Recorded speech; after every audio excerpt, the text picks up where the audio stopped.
ఇంకొక ట్రూత్ ఏంటంటే, తండ్రి తన బిడ్డల కోసం కోట్లు కూడబెట్టడం కంటే కష్టపడి పనిచేసే తత్వం అలవాటు చేస్తే వాళ్ళ జీవితంలో ఉన్నత స్థాయికి వెళ్తారు. ఎంతసేపు నాకు పిల్లలు ఉన్నారు, వాళ్ళకి ఆస్తులు పాస్తులు ఇవి సంపాదించాలి అవి సంపాదించాలి ఆరాట పడుతూ ఉంటాడు తల్లిదండ్రులు. కానీ అది కాదు మనం చెయ్యాల్సింది. కష్టపడి పనిచేసే తత్వాన్ని అది చేసినట్టయితే వాడు సమయాన్ని సద్వినియోగం చేసుకుంటాడు.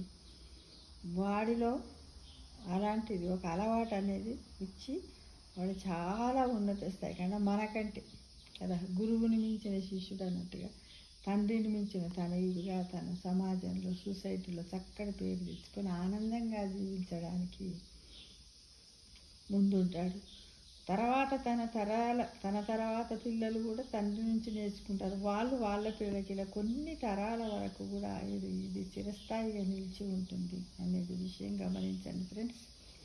కాబట్టి మనం ఏం చేయాలి, ఇంకొకసారి తండ్రి తన బిడ్డల కోసము కోట్లు కూడబెట్టడం కంటే కష్టపడి పనిచేసే తత్వం అలవాటు చేస్తే వాళ్ళు జీవితంలో ఉన్నత స్థాయికి వెళ్తారు.